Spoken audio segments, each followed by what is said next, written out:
From the Library of Congress in Washington, D.C.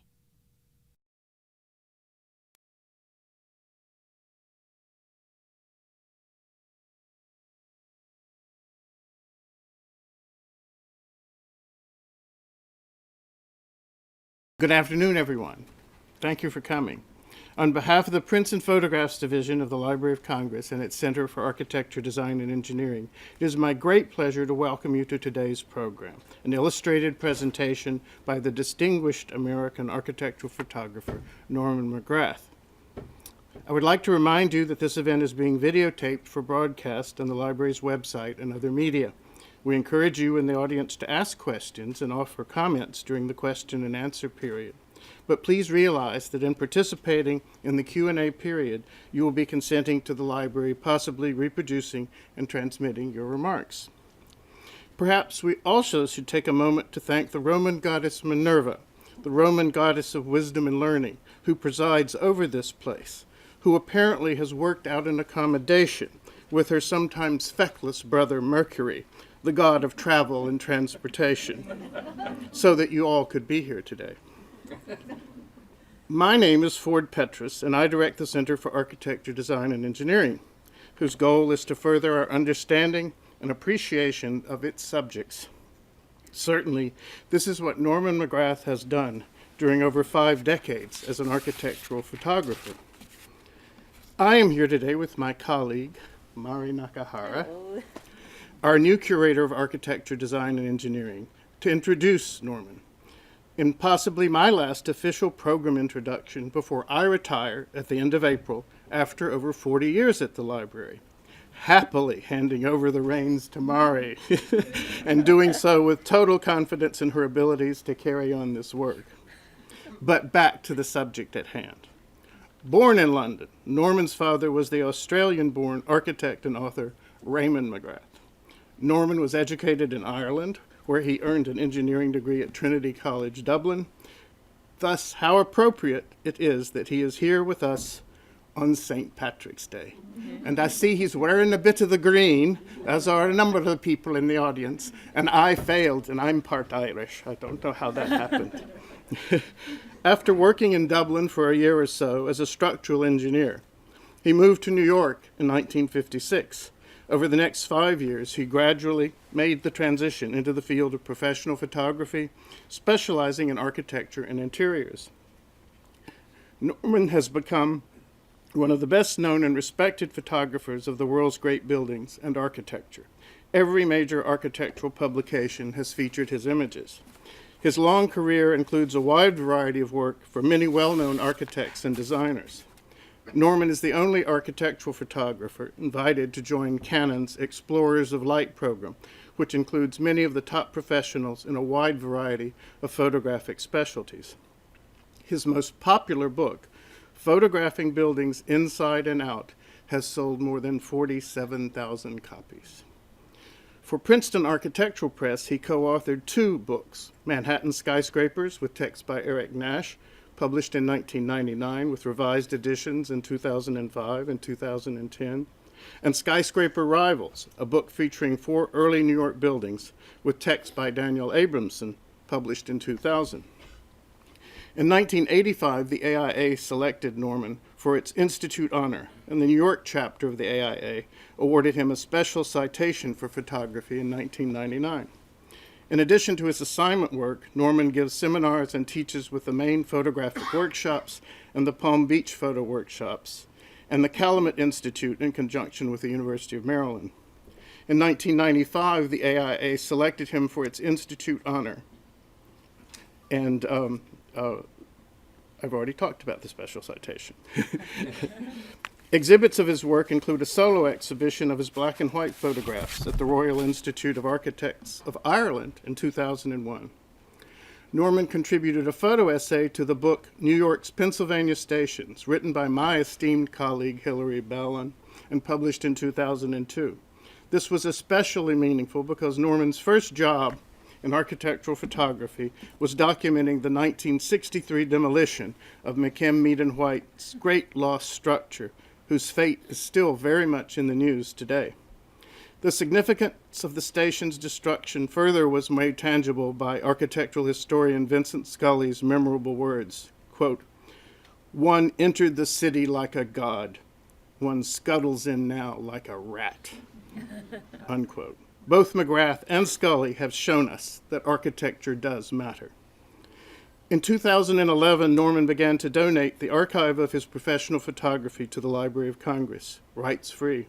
It now includes well over 100,000 large format film and high-resolution digital images. We are fortunate that Norman will now share a part of his considerable talent, experience, and wisdom in helping us to understand what makes architectural photography different. I can think of no one better qualified for the task.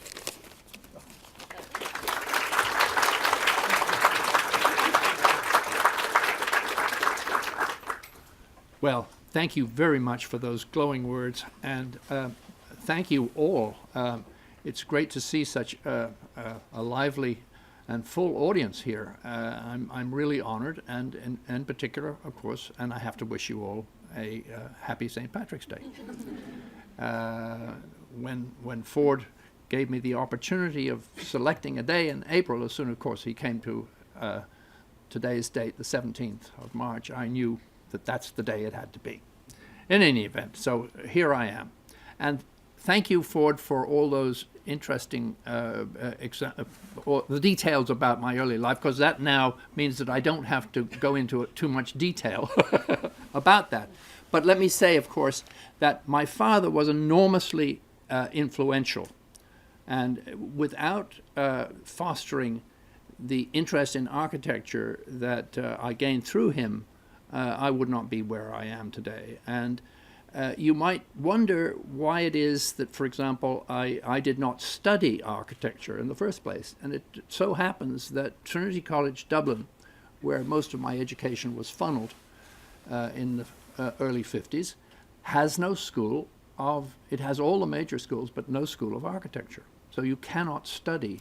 In other words, if you interview an Irish architect and ask him where he studied, he's certainly not going to say Trinity College Dublin because it has no school. So I did what I thought was the next best thing. And as a structural engineer, of course, structural engineers work with architects closely.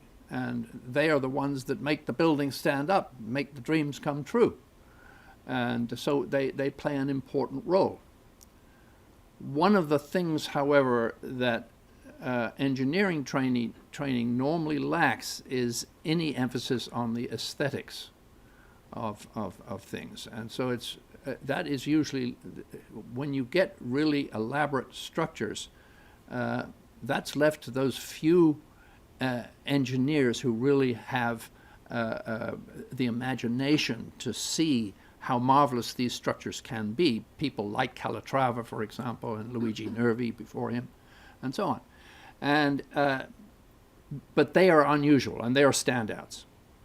And but I wanted to dwell on the fact that architectural photography as a field of endeavor is different than other fields of photography.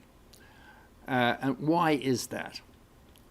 Part of the reason is that we are all very familiar with the subject, what it looks like. And if a photograph doesn't look the same way the structure does, we feel uncomfortable. I used to constantly gripe about the fact that, for example, when I picked up the real estate section of the New York Times, that very frequently the buildings that I saw depicted there were very, very distorted. They were taken with wide-angle lenses, and clearly the photographers had tilted their cameras back, and these buildings looked like pyramids more than the rectangular subjects that they in fact were. And I often wondered why they accepted that, because I knew that it didn't have to be that way.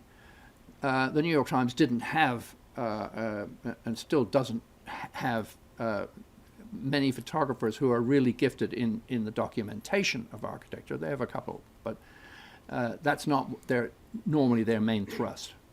So one of the aspects then is to somehow or other determine what it is that is making the documentation of architecture such a challenge. And in the early days of architectural photography, most of it was exterior initially. The lenses that most photographers used were fairly long focal length lenses. In other words, you stood back from your subject, and because these were longer focal length lenses, you did not get the same depth that is possible when you approach your subject more closely and photograph it with a wider angle lens. This is true of both interiors and exteriors. And this is a factor which really comes into play because today, well, let me go back a bit. When I got into photography first, I was really a late bloomer, really, you might say, because I didn't take any photographs until after I graduated from college. And at that point, I decided I knew that I wanted to come to America. And I thought, well, you know, I'm going to document a little bit of what Dublin is all about so that when I come to America, I can show my American relatives what Ireland is all about. And indeed, I am, even before I came here, I was half American because my mother was from Dallas, Texas. So it was really because of my American grandfather, whom I met as a child, that I had decided a long, long time ago that I wanted to come and live in America. I mean, I really literally made that when I was still a very young person. And so the sort of die was cast. In any event, when I got into the field of photography first, on graduation, my best friend was given a graduation present of a brand new camera, and I bought his old camera. And that was the camera that I started out with, which was a 35mm rangefinder camera. Very straightforward, rather awkward to use. Every time you changed, it had interchangeable lenses, but every time you changed the lens, you had to put on a separate viewfinder because it wasn't a reflex camera. So it was very, very tedious. Completely unlike today's cameras, which make life so easy that you not only don't have to know what the settings mean or say, you know, it does it all. Not all cameras, but many of them do. So one had to learn the hard way by trial and error. And because of my interest in architecture, a lot of the photographs that I initially took were architectural in nature. And I quickly found what a challenge it was. And I came to America. I worked for 4 or 5 years as a structural engineer, as Ford has mentioned. And at the end of that period, the firm that I'd been with went into a rather long, slow decline due to the death of principal partners in the firm. And at that point, they had been one of the top 10 consulting firms in the country with over 100 structural engineers. They gradually, that got reduced. I was number 25. They went down to about 20. But at that point I said, do I really want to be a structural engineer for the rest of my life? Because I had been finding that although engineering was interesting, it wasn't as creative as architecture was. It just lacked that extra thing for me at that point. So I decided, okay, I'm going to have a fling at photography. I'd been becoming an increasingly involved amateur at that point. I'm talking now about the late 50s, early 60s. And so I went out, bought myself a 4x5 view camera. I already had determined that the tool of choice in that era was a 4x5 view camera. And if I was going to be serious about the subject, I had to have one of those cameras. Well, there weren't very many places to learn how to do that. So it was a lot of question of trial and error. And in those early days, I actually spent quite a bit of time here in Washington, D.C., as can be described by my old friends here, the Lucases, whom I meet today for the first time in 53 years. And that's saying something. So I would come down to Washington, and I would stay with my aunt and uncle who lived in Chevy Chase. And I became very friendly with a couple of Washington architects, one of whom, a man named Tad Darnell, was very interested in a book on Georgetown architecture. So I would come down and I would go out with Tad with my 4x5 view camera and document all the famous houses in Georgetown from that era.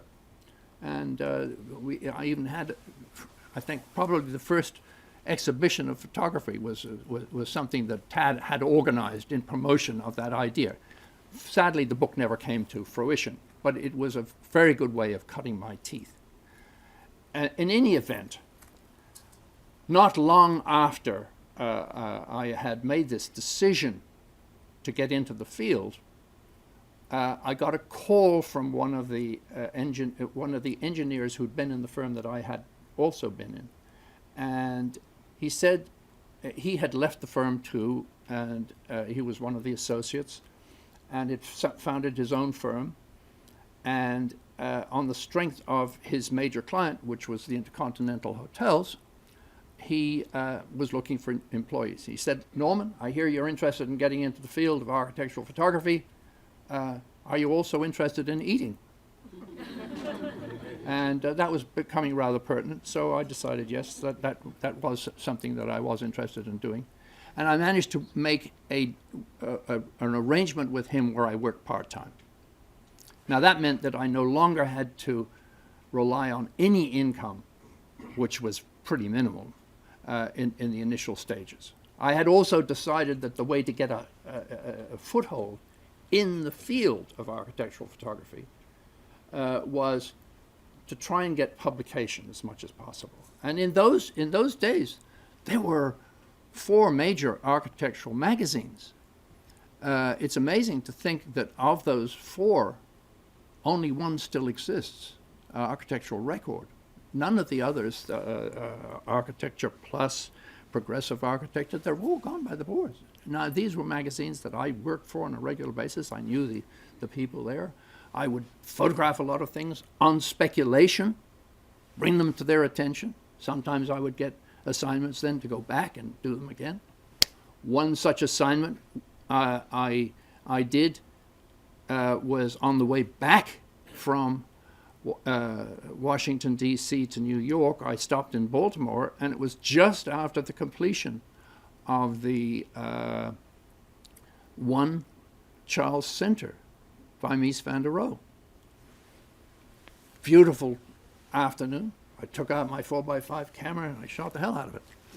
And I got back to New York and I called up Architectural Forum and I said, "By any chance, would you be interested in photographs of the new Charles Center?" And they looked at me. They said, "We just sent back a photographer for the second time and has produced absolutely unusable material. Are we interested?"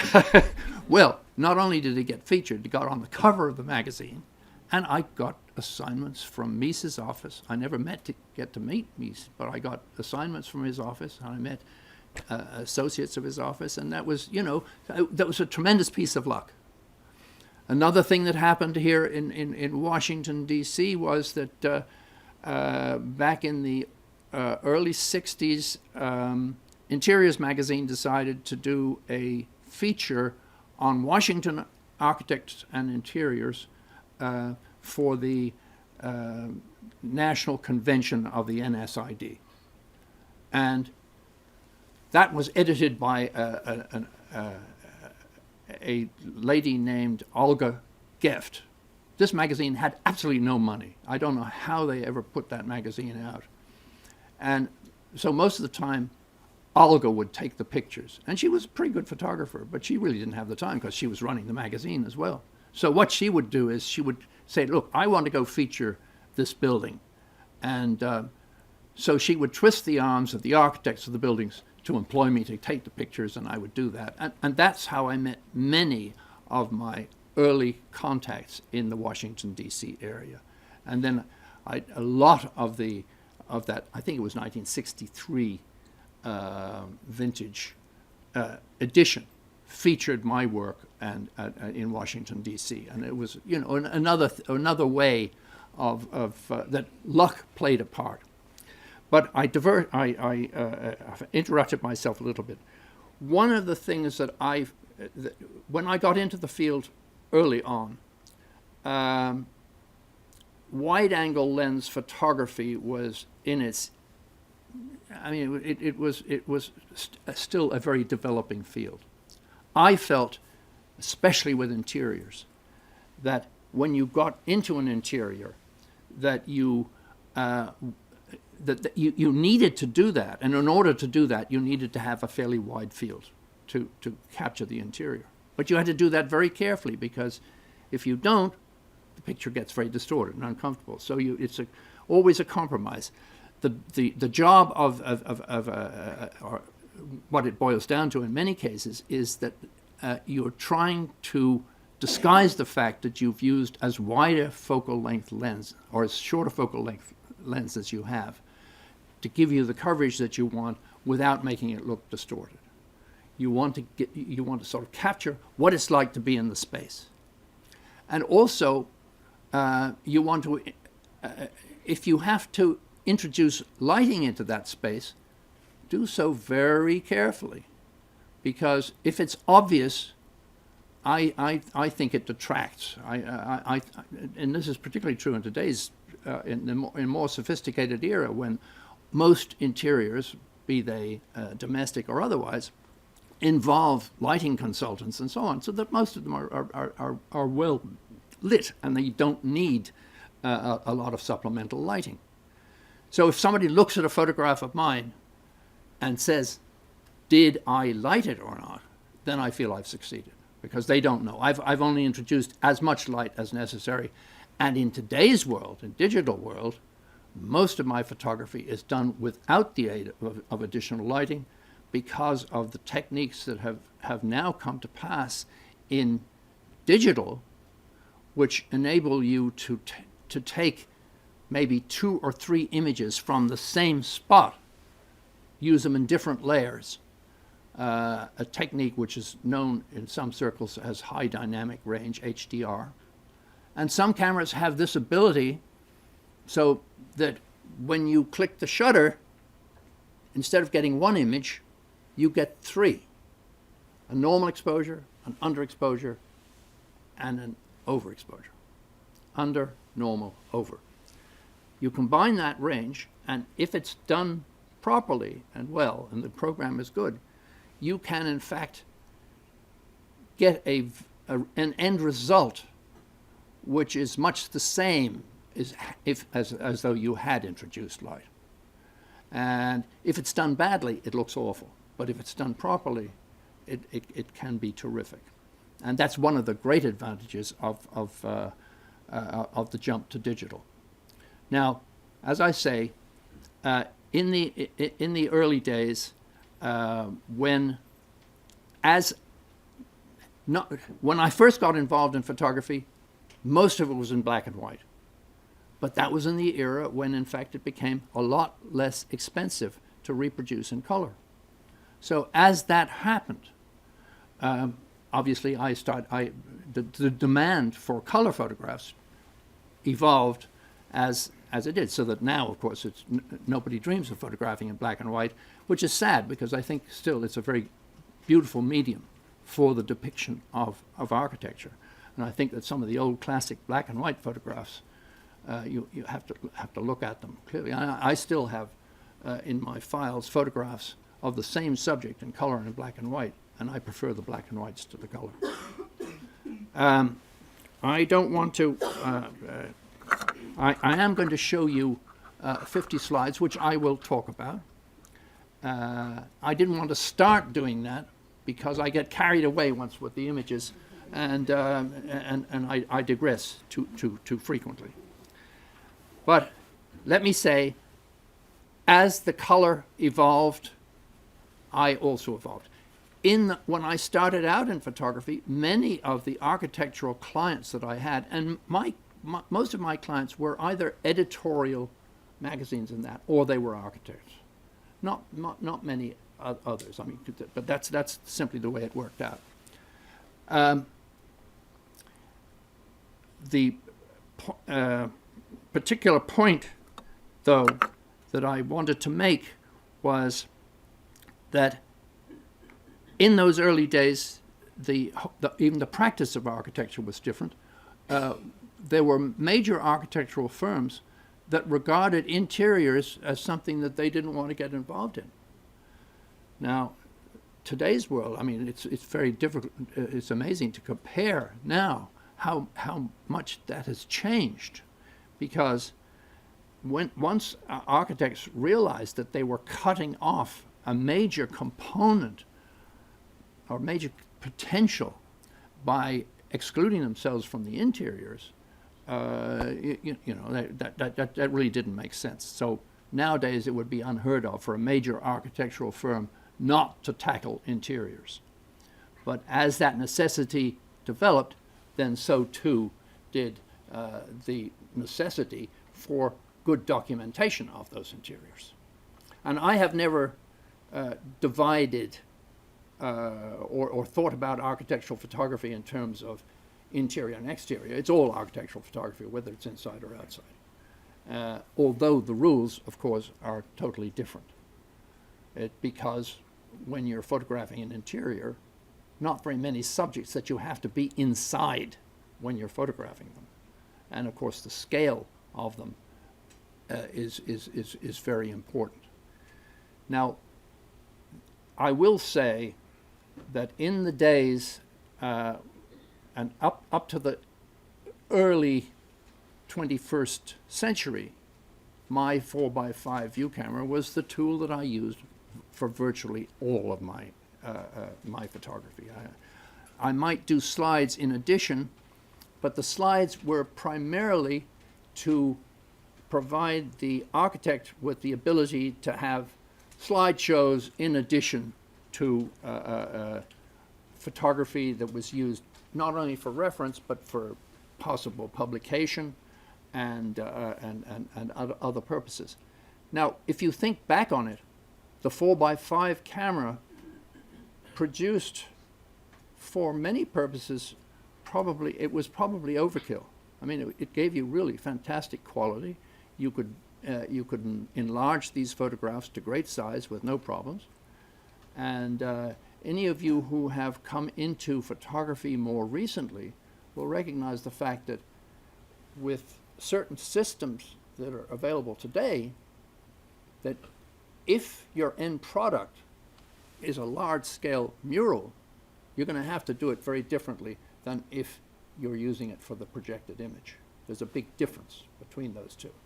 And I must say that even today, since I am a comparative newcomer to the digital world, and I'm not a computer expert by any means, that the idea that a file has to be totally different depending on whether it's a projected image or whether it is a printed image, it surprises me. Most of the images that you're going to see here started life as much bigger files because the end product at the time that I did them was going to be print rather than projection. But these days, architects promote themselves almost universally via the website. So these are projected images. And when you think about it, many of the photographs that people take today are, you take photographs with your cell phone, you take them, it doesn't matter how you take them.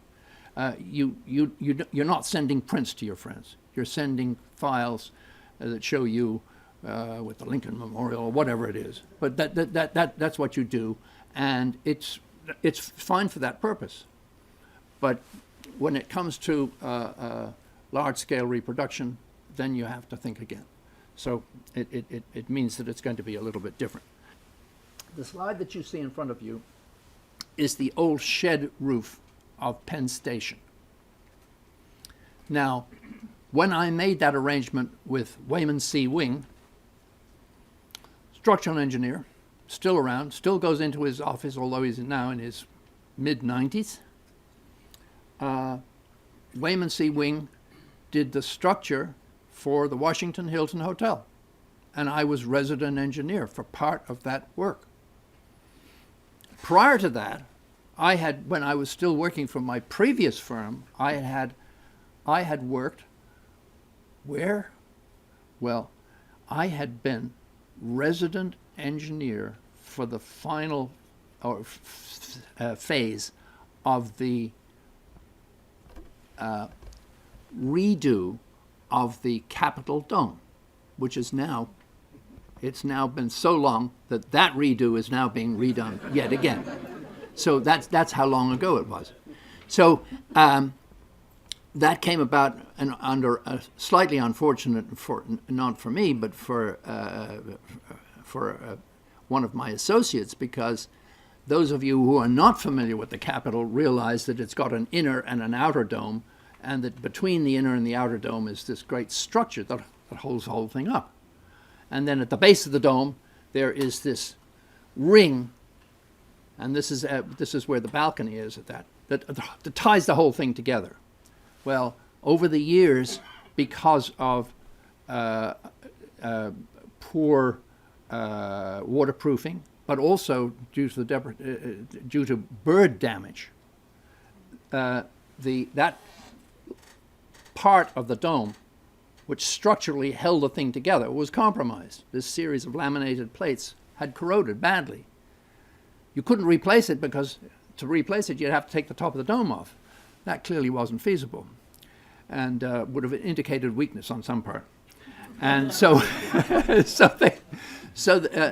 the company devised a method they introduced a series of saddles around the 36 beams there and put in steel beams, or steel cables, and then stressed these cables up and relieved these metal plates of all the stress, and thus reintroduced the integrity of the dome structurally.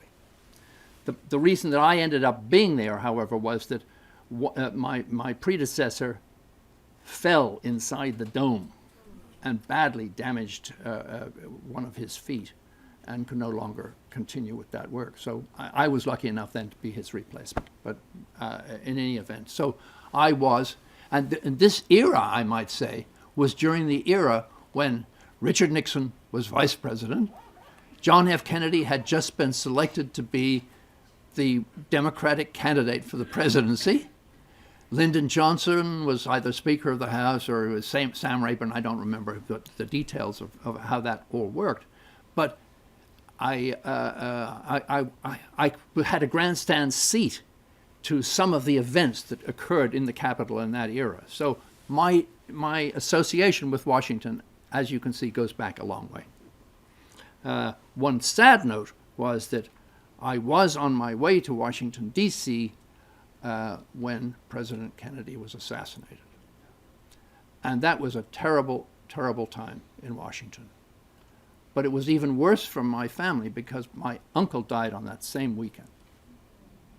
He died of pneumonia, which had been misdiagnosed, and in the excitement of everything that was going on and the preoccupation that everybody had. They didn't diagnose the sort of pneumonia that he had until it was too late.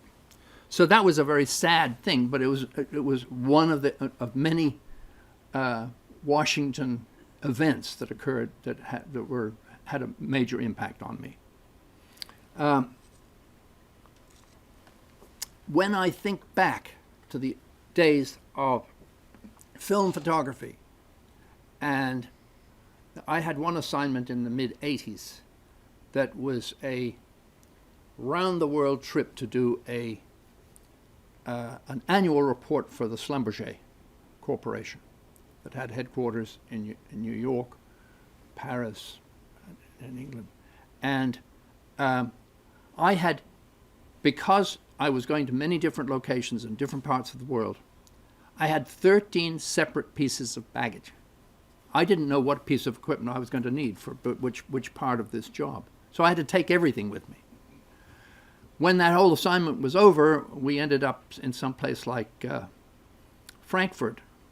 No, it wasn't. No, we ended up in Dubai, I think it was. And because the representative from Schlumberger, we had, and my assistant, we had been able to divide our baggage allowance, and we were traveling business class.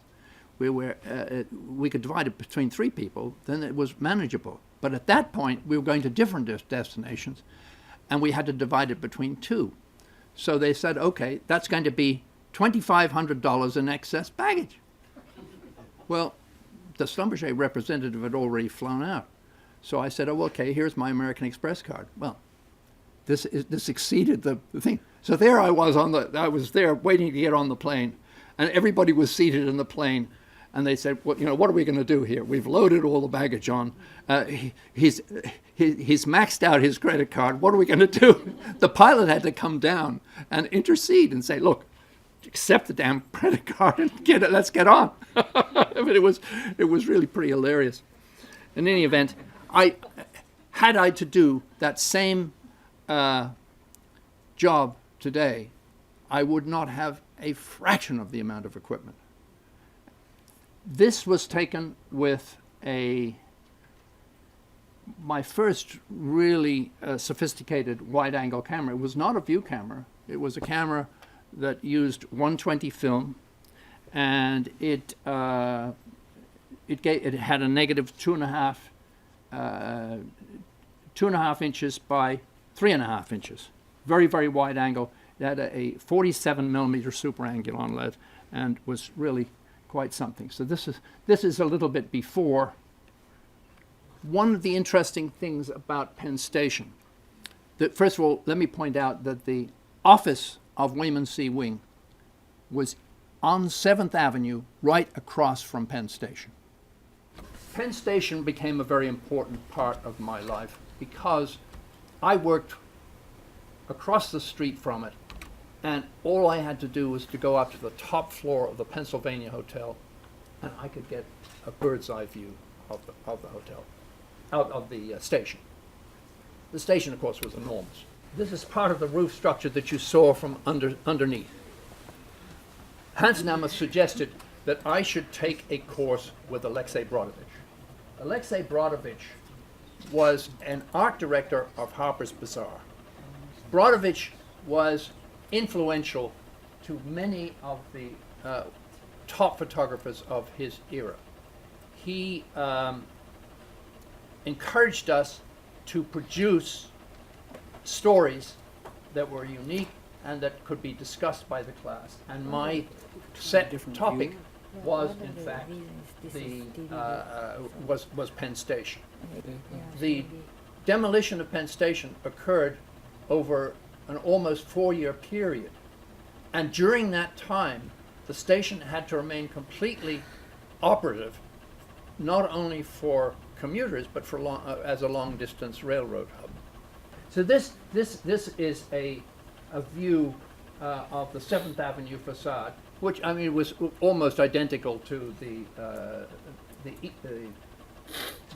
western facade, with all these eagles and things like that. This is obviously before the demolition had started. What I have done more recently, and this is now a retake on all the images that I took back in the 60s.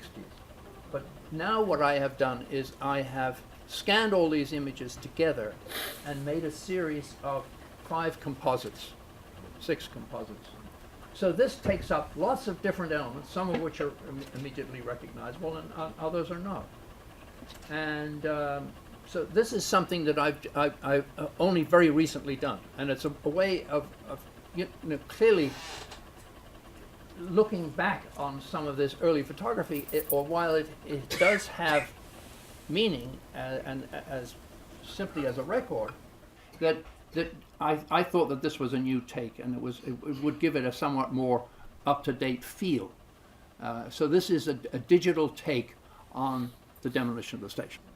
So here you see the base photograph. Here is an almost aerial view taken from the top of the Pennsylvania Hotel. you have the post office building at center background. Yeah, that's right. I've got a pointer, don't I? Knew I'd forgotten something. Yeah, up here you've got the post office, and the base of the final photograph. This is the 7th Avenue side here. 8th Avenue is there, so I'm here. I'm looking west. One of my most recent involvements was, and we've heard and read an awful lot about drones. So I thought this was a way of introducing. This is a local store in New York that sells drones. One of my fellow architectural photographers in New York is consultant to a group out of Chicago that comes and does drone photography. So here is a drone, and it's interesting to speculate. Is, for example, a radio-controlled model aircraft a drone? By some people's definition, it might be a drone, but it's remotely controlled and nobody's in it. Anyhow, this is a 5DR or a 5DS camera. The span of that rotor is about 6 feet, and this is a pretty complicated piece of equipment. It can fly for maybe 15 minutes at a time. That doesn't sound like much, but in fact, actually, it's quite a long time. And what they do is they put this camera on this cradle at the bottom, which rotates as the plane rises. And once it gets to a given altitude, they do a 360-degree sweep. And the camera has a full-frame fisheye lens on it. So it doesn't need to take that many images going around. But you can then get a panorama of the sort of view that you would get from one of these needle skyscrapers. One of the things that really surprised me about this, and you can, for example, that photograph up there, you can fly these things in really very confined spaces. And I mean, mind you, it was fairly close to about a $20,000 piece of equipment. But it's, even in the wind and stuff, I was amazed at the degree of control that they could have over these things. And because I thought it was pretty scary going up in these narrow spaces. And they insisted that this flight be done during the lunch hour, so that the workers wouldn't be jeopardized. Now, don't ask me what the details of whether they had permits to do this thing. I will say these guys were so efficient that they set up 20 minutes, they were gone. They had what they needed, and they were gone. So by the time anybody could have complained, I think they were long gone.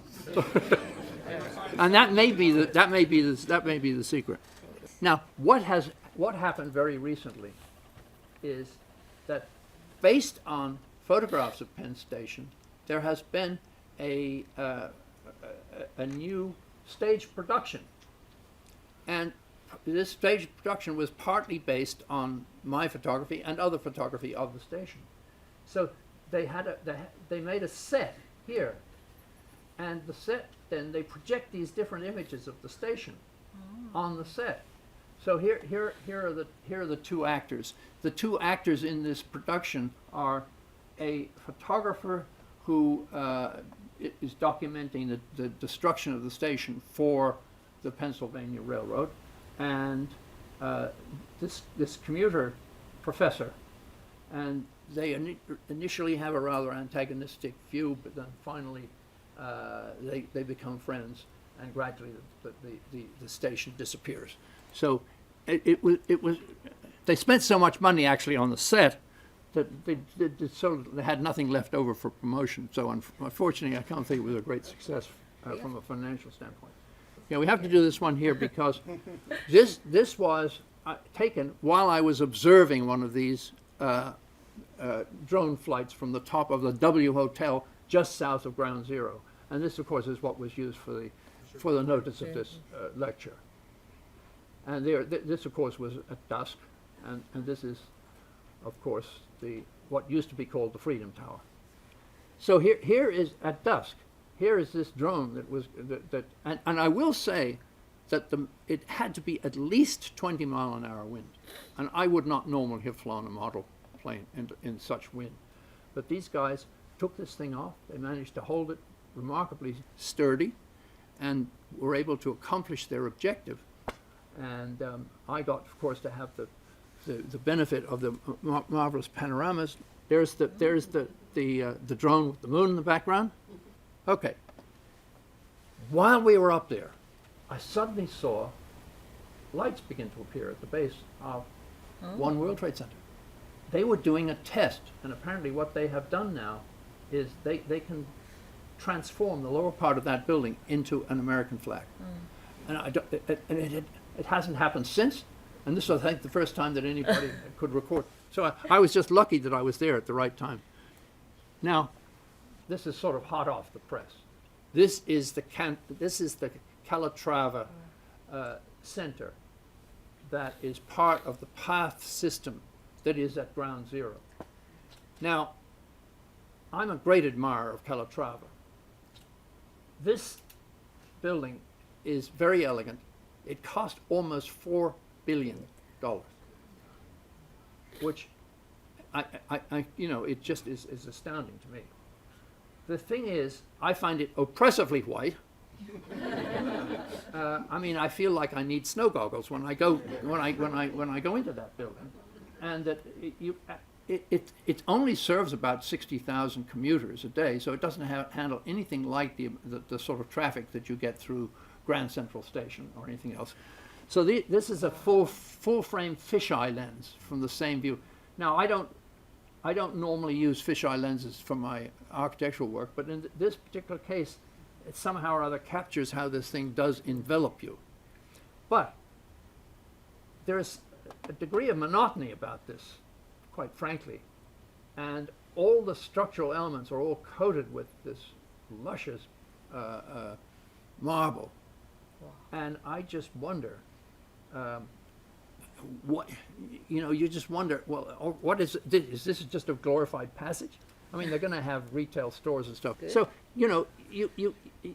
it's interesting to play with these images. And it's an interesting thing to go see once, maybe twice, but I'm just not quite sure that for $4 billion it's worth all the hype. Yeah, I mean, now, admittedly, this is a full-frame fisheye lens, so this is not the typical view that you get, and you do see the whole of this skylight from one end to another. It's an immense space, but I really feel like there was I remember just on PBS the other night, I watched a program about, I went to a show with my wife about based on ice fishermen who go and you feel like ice fishermen with orange uniforms and stuff like that would be more suitable. Now, it's impossible not to compare that transit hub with this one, which is only 10 minutes walk away, which is the Fulton Street transit hub, which is infinitely more.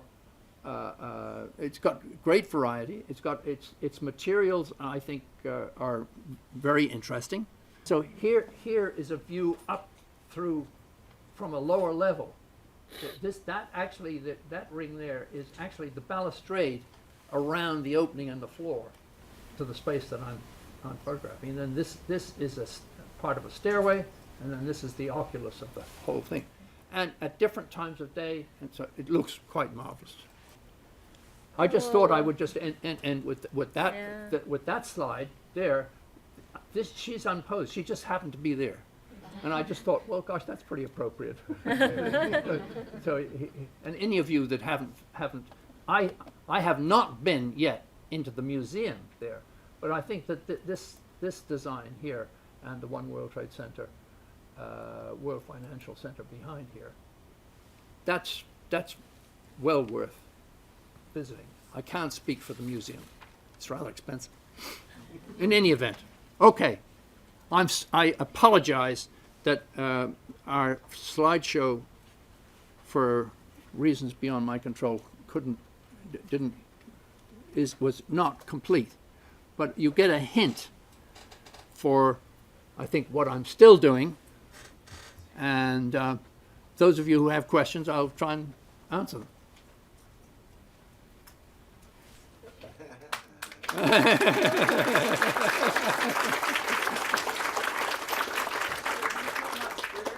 you're shooting the these big fisheye pictures, would it be safe to say that earlier in your career you would not have bent lines, that you would have always been more the straightforward architectural? Well, what I'm doing a lot more photography for myself these days, and one of the things that I have been doing is doing photographs that I call upshots. And for the upshots, I will take any, I will use extreme wide-angle lenses, including fisheye lenses, because that gives you a very different view, and yet it's reality, but it's a distorted reality, and you can make very interesting images, I think, doing that. But whether you would do those as part of an assignment, I don't know. You'd have to have a client who recognizes that, okay, this is maybe not part of the documentation, but nevertheless it's an interesting take. Because, every now and again that sort of thing will happen. But you have to have a flexible client, and you wouldn't do it with just any client. Yeah. So it seems to me that both architecture and photography have become more plastic as media since the advent of computers. And I'm just wondering, since you bridged this gap in a wonderful way, how the conversation has changed between architects and architectural photographers. I mean, I know that it's easy to be dictated to by the architect in a certain way, especially as their creations become more frothy, Yeah. acrobatic. It's an interesting point that you bring up. As I mentioned earlier, many architects would be or could be very talented photographers if they had the time and had the equipment to do it.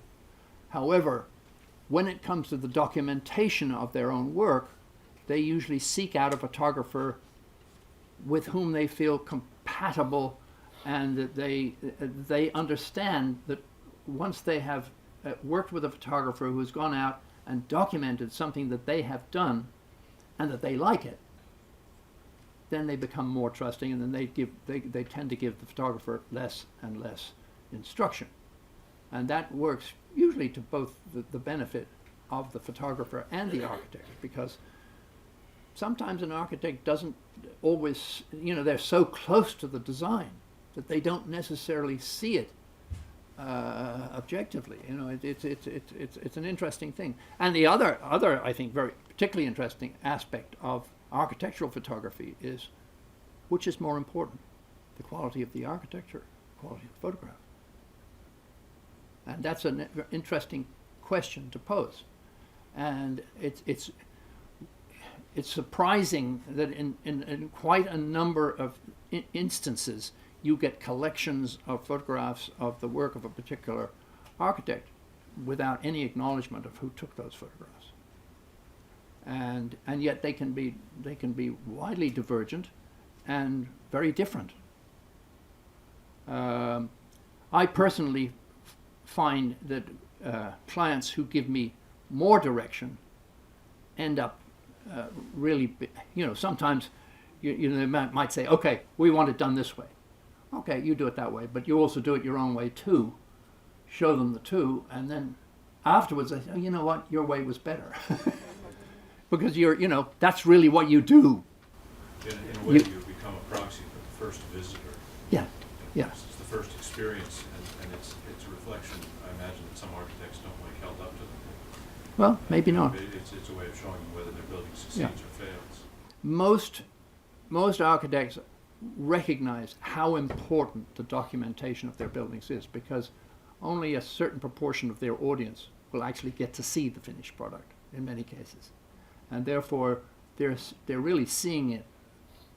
They're seeing an interpretation of the design by somebody else, and that person has to be on the same wavelength for that to be successful. In your post-processing, for instance, the image that you're showing there now, the building on the left is skewed to the left. Do you use post-processing software to straighten those buildings up? I could have. You're talking about this building? Correct. Yeah, I must admit that one of the things at ground zero that you can't do is use tripods. So I have to, and using a tilt shift lens on a camera and keeping it level is tough. I could have corrected that afterwards. I didn't do so. But And do you I do- could have. Okay, but do you do that routinely when you take images? If I had done this on assignment for somebody, I certainly would have, yes. Okay, good. Yeah. Yes, those sort of it depends on who your audience is. For a general audience, the point of this is, okay, it's a familiar part of Manhattan now, and just the inclusion of this little girl who just rushed into the picture at the last minute. I said, wow, I got to get that. Well, I think, I mean, you sort of answered this question in a few ways, but I'd like to ask it again. You used the phrase documentary a number of times, and so, and you've referenced, even this is a good example, one to correct. How much, you say, an architect might have a vision, and you sort of have a way that you like to shoot. Is the way that you like to shoot it's important to you to have it be documentary so that it's as correct as possible? So you had fun with the fisheye, but is part of your motivation in the photographs that you take that you would like for it to be perspective corrected, and that you're trying to make it? The main objective simply would be to produce a photograph that is comfortable enough that the viewer is not preoccupied with the method that has been used to document the thing in the first place. You know, you just, in other words, when you look at an architectural a photograph, you want the viewer to say, "Ooh, that's a great looking building. That's terrific." You don't want them to say, "Wow, I wonder, that's a marvelous photograph. I wonder how that was done." Then maybe the photographer has overdone it, because then the photograph itself becomes more important than the subject. And that's one of the big quandaries with architectural photography in general. And it's one of the reasons that architectural photographers in general are not as widely known to the general public as photographers in some other fields. Ford. Has that architect-client dynamic that you just described over 50 years had any major shifts, or is it still pretty steady?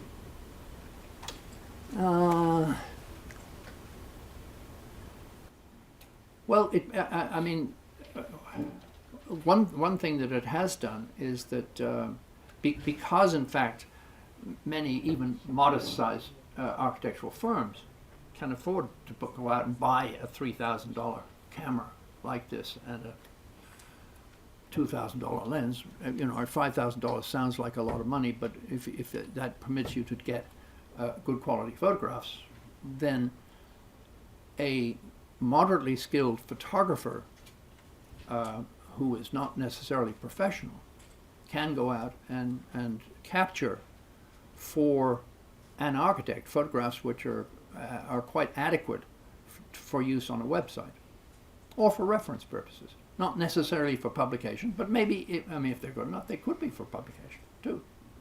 So that I think architects in general are doing more of their own photography than has been true in the past.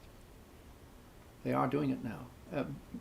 Because this is an infinitely easier to learn how to use and to use than a 4x5 view camera ever was. I just got a note from the webcast, so they have to close up. Oh, they have to close. Well, Okay. this is the official ending, and then continues unofficially. Okay.